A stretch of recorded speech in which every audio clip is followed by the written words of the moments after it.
Watch mojo में आपका स्वागत है और आज हम बात करेंगे टॉप 10 बैंड डॉक्यूमेंट्रीज के बारे में। But if our numbers are strong enough, we will be able to rise above the propaganda machine and finally ensure freedom of speech inside the kingdom. इस लिस्ट में हम नजर डालेंगे उन डॉक्यूमेंट्रीज पर जिन्हें या तो विभिन्न देशों की सरकारों ने बैन कर दिया या इनके डिस्ट्रीब्यूशंस को ही दबा दिया। क्या आपने इनमें से कोई बैंड डॉक्यूमेंट्रीज देखी हैं? हमें कमेंट्स में जरूर बताएं। Number 10, the dissident, south Arabia ने लगाया ban. The first day they broadcast, Jamal invites Shiite dissidents on the air, who were the people who the Bahraini authorities most feared. Director Brian Fogel ने अपनी documentary Icarus के लिए Oscar जीता था, पर इसका सीक्वल एकेडमी के लिए शायद काफी कंट्रोवर्शियल रहा। In Saudi Arabia, having an opinion is the crime. But Jamal's death changed everything. The dissident south Arabia में वॉशिंगटन पोस्ट के पत्रकार जमाल खशोगी की हत्या की जांच पड़ताल करता है। खशोगी देश के सबसे प्रमुख जर्नलिस्ट में से एक थे और फोगल की फिल्म यह दिखाती है कि सरकार की अत्याचारी नीति के खिलाफ बोलने के लिए वह किस हद तक चले गए थे। बस फिर होना क्या था, सऊदी अरब सरकार ने फिल्म पर रोक लगा दी। इसके साथ नेटफ्लिक्स और अमेज़न जैसी प्रमुख स्ट्रीमिंग कंपनियों ने भी इसे ठुकरा दिया। शायद सऊदी सरकार के डर की वजह से, ऐसा कुछ लोगों का मानना है। हालांकि वीडियो ऑन डिमांड रिलीज में फिल्म ने अच्छी परफॉर्मेंस देकर iTunes और Apple TV चार्ट के टॉप 10 में डेब्यू किया है।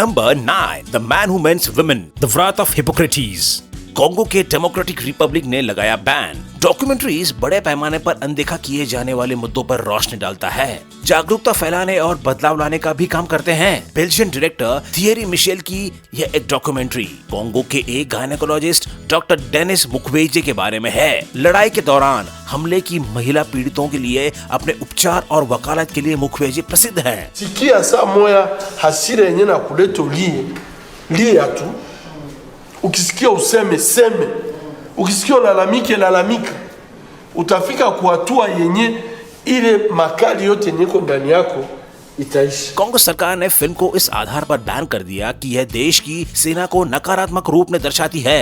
हजारों पत्रकारों और डॉक्यूमेंट्रियंस ने एक एसोसिएशन ला स्कैम ने इस फैसले की निंदा भी की थी और डॉक्टर मुक्वेजे ने अपने देश के सपोर्ट के बिना भी महिलाओं के लिए लड़ना जारी रखा। Du bloc que je sorte de l'hôpital pour rencontrer les gens, leur dire ayez du courage pour arrêter ces mal. Number 8, Barefist, The Sport That Wouldn't Die, Britain ने लगाया ban. This is a film about people who use their fists to make war. Fight club के कुछ साल पहले प्रसिद्ध बिना licence वाले boxer Lenin McLean पर एक डॉक्यूमेंट्री बनी थी। डेविड मोनाहन द्वारा निर्देशित बेयरफिस्ट मैकलीन की कहानी उनके बेटे जेमी के नजरिए से बताता है, मगर मैकलीन की जन्मभूमि यूके ने फिल्म को अनुमति ही नहीं दी। दो अलग अलग मौकों पर British board of film classification ने इसे किसी भी प्रकार का सर्टिफिकेट देने से मना कर दिया था। आप शायद ये सुनकर चौंक जाएंगे। उनका कहना था कि फिल्म दर्शकों को कुछ खतरनाक लड़ाई तकनीकों को आजमाने के लिए प्रेरित कर सकता है। The big men always went neck toe to toe after the bell. तब से मैकलीन पर आधारित दूसरी फिल्में भी रिलीज हुई हैं। कुछ ड्रामेटाइज्ड डिपिक्शन के साथ हमारे पास सिर्फ एक चेतावनी है, इसे घर पर कभी ना आजमाएं। Number 7, save the children fund film, 1971, UK ने लगाया बैन। ये मान लेना आसान है कि चैरिटी पर बनी एक डॉक्यूमेंट्री विषय को पॉजिटिव लाइट में ही दिखाने वाले हैं, लेकिन जब जाने माने डायरेक्टर केन लोच को British charity save the children के बारे में एक फिल्म बनाने के लिए कमीशन किया गया, तब भाई साहब उल्टा ही हुआ। Make a film, you do reflect the world, whether you want to or not, you do reflect it. लोच ने फिल्म में चैरिटी से जुड़े सबसे प्रॉब्लमेटिक बिहेवियर्स की जांच की, खासकर जिसमें दूसरे रेसेस और इथनिसिटीज शामिल हों। सेव द चिल्ड्रन फिल्म को 2011 में दिखाए जाने से पहले दर्शकों तक दबाया गया। इसके बाद काफी स्क्रीनिंग हुई, मगर इसका कोई संकेत नहीं है कि यह घर पर देखने या इंडिविजुअल ओनरशिप के लिए कभी अवेलेबल भी होगी। Know which side you're on, because the world's difficult, dark place with a lot of dark things happening, exploitative things happening.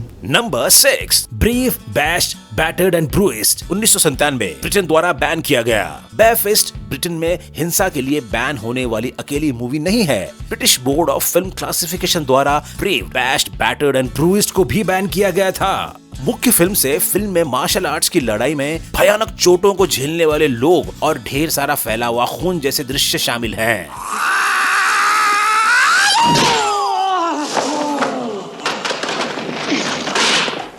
बीबीएफसी को असल जिंदगी की हिंसा का ऐसा प्रदर्शन, वह भी मनोरंजन के रूप में, बहुत खराब और अमान्य सा लगा। इसलिए इसे रिजेक्ट करते हुए कभी सर्टिफिकेट नहीं दिया। यही वजह है कि दिखाने के लिए कोई फुटेज हमारे पास अवेलेबल नहीं है। आश्चर्य यह है कि आज की इस यूट्यूब की दुनिया में इस तरह की फिल्में कितनी कंट्रोवर्सीज पैदा कर सकती हैं, यह आप खुद सोचिए। नंबर 5, सिक्किम 1971, भारत द्वारा प्रतिबंधित। डायरेक्टर सत्यजीत रे अब तक के सबसे प्रसिद्ध फिल्म निर्माताओं में से एक हैं, लेकिन इस 1 घंटे भर की डॉक्यूमेंट्री को उनके अपने ही देश भारत में बैन होने से रोकने के लिए उनकी प्रसिद्धि काफी नहीं थी। Everest, towering above them all, falls on the border of Nepal and Tibet. The third highest peak, the ineffable Kanchenjunga, belongs to the kingdom of Sikkim. Sikkim documentary Sikkim राष्ट्र और उसकी सॉवरेनिटी के बारे में है। हालांकि जब 1975 में सिक्किम इंडियन यूनियन का हिस्सा बना तो भारत सरकार ने इस पर प्रतिबंध लगा दिया। And pork and a local drink known as chang provide the main items in the feast for the common people. दशकों तक जिसे खोया हुआ माना, उनमें से बचाए जाने योग्य प्रिंटों की खोज 2000 के दशक में की गई और स्क्रीनिंग शुरू हुई। भारत के मिनिस्ट्री ऑफ एक्सटर्नल अफेयर्स ने 2010 में बैन हटा दिया। तो हालांकि बदलाव होने में लंबा समय लग सकता है, पर यह नामुमकिन नहीं है। नंबर 4, ले मेथकाफू विभिन्न देशों द्वारा प्रतिबंधित। ऐसा बहुत ही कम होता है कि एक डॉक्यूमेंट्री 2 अलग अलग समूहों को 2 अलग अलग कारणों से नाराज कर दें। डायरेक्टर जॉन रूश की एक शॉर्ट फिल्म ले मेथकाफू ने फ्रेंच कॉलोनियल अफ्रीका के हौका आंदोलन को दर्शाया, जिसमें नागरिक कॉलोनियल फोर्सेस के मिलिट्री सेरेमनीज की नकल करते हुए देखे गए हैं।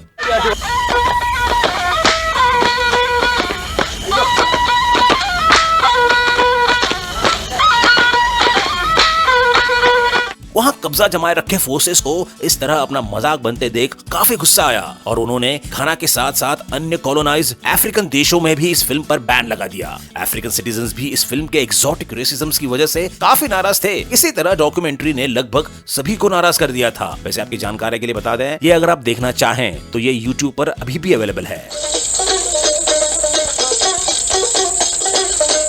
Number 3, Chavismo the plague of 21st century 2018। Venezuela ने लगाया बैन। हुगो चावेस की मृत्यु 2013 में हो गई थी, पर उनके बारे में 2018 की यह डॉक्यूमेंट्री काफी हलचल मचाने में कामयाब रही। इस भड़काऊ टाइटल को सुनकर ही आपको इसका अंदाजा लग चुका होगा। Marxista no soy porque no me formé en el marxismo. Es una nueva forma de caudillismo militar. Y también soy marxista.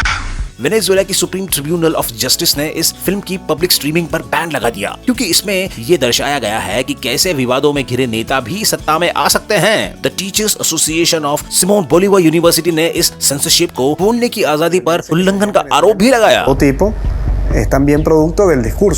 कहा गया है कि डॉक्यूमेंट्री के डायरेक्टर गुस्तावो वेनेजुएला से वनवास में रह रहे हैं। डॉक्यूमेंट्री फिल्म मेकर्स वाकई में काफी बहादुर हैं और इसे बिल्कुल झुटलाया नहीं जा सकता। La única forma de inmunidad que existe contra la peste chavista es la conciencia. Mientras nuestro aliento sea capaz de empañar una lámina de vidrio, tendremos fuerzas suficientes para luchar por la libertad. Number 2, जनीन जनीन 2002, Israel द्वारा प्रतिबंधित। Documentaries हमें उन लोगों को सुनने का मौका देते हैं जिनकी आवाज तो अन्यथा दबाया जाता है। पैलेस्टाइन के actor and director Mohammad Bakri का जनीन जनीन सिर्फ इंटरव्यू से भरा है। डॉक्यूमेंट्री में पैलेस्टीन के सिटीजन्स को ऑपरेशन डिफेंसिव शील्ड पर सोच विचार करते हुए दिखाया गया है। तो इजराइल डिफेंस फोर्सेस द्वारा एक पैलेस्टाइन रेफ्यूजी कैंप पर